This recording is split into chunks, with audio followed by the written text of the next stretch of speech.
Gallagher. Thank you. I apologize for being late.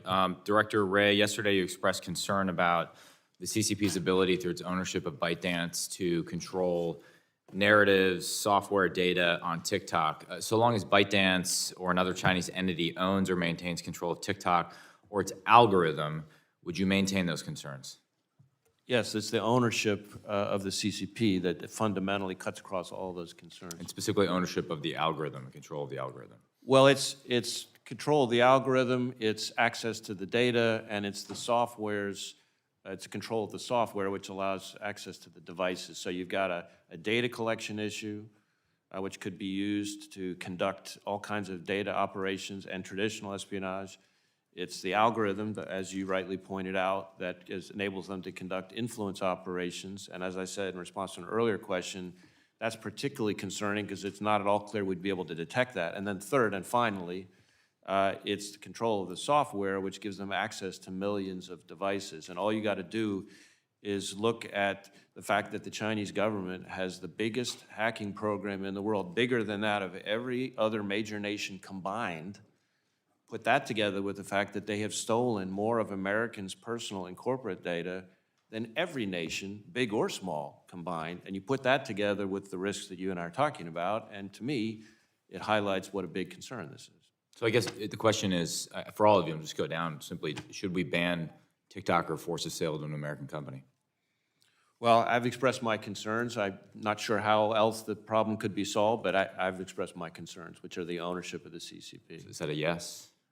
Again, I don't speak to bans. That's not ultimately that's a policy decision that's kind of beyond my You all have a voice in the CFIUS process, correct? And we are absolutely, I know that we are, I think we all are expressing our assessments of the intelligence, the risks, the threats in the CFIUS process, but the ultimate decision about that is beyond the scope. So in that process, you haven't been asked yes or no yet?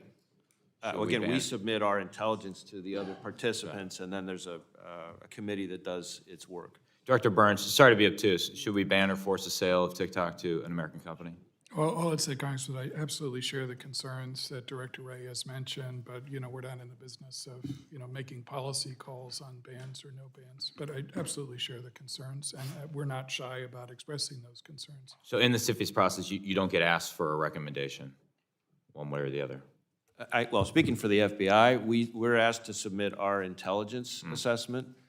But we're not asked for, at least it's been my experience, we're not asked for like a recommendation about what the ultimate decision should be. Director Haynes, same question. Yeah, no, we do not provide a recommendation. Essentially, as Director Wray is indicating, what happens is our office pulls together the intelligence from the intelligence community that's relevant to any particular CFIUS transaction, and we provide that into the process, essentially as, grounds for policy discussion. Do you share Director Wray's concerns? I do share the concerns. I share the concerns of foreign entity-owned social media platforms, other things that can, be misused effectively. And we have a national OPSEC program, is what we call it. The National Counterintelligence and Security Center runs us, and they have issued guidance essentially on these types of, the use of these kinds of, applications and platforms. General Nakasone, do you share Director Wray's concerns? Are you willing to answer the question whether we should ban it? One-third of Americans get their news from TikTok every single day. 1/6 of American youth say they're constantly on TikTok. That's a loaded gun, Congressman. And as you know, we are executing for us the work to ensure that TikTok is not on government applications and IT.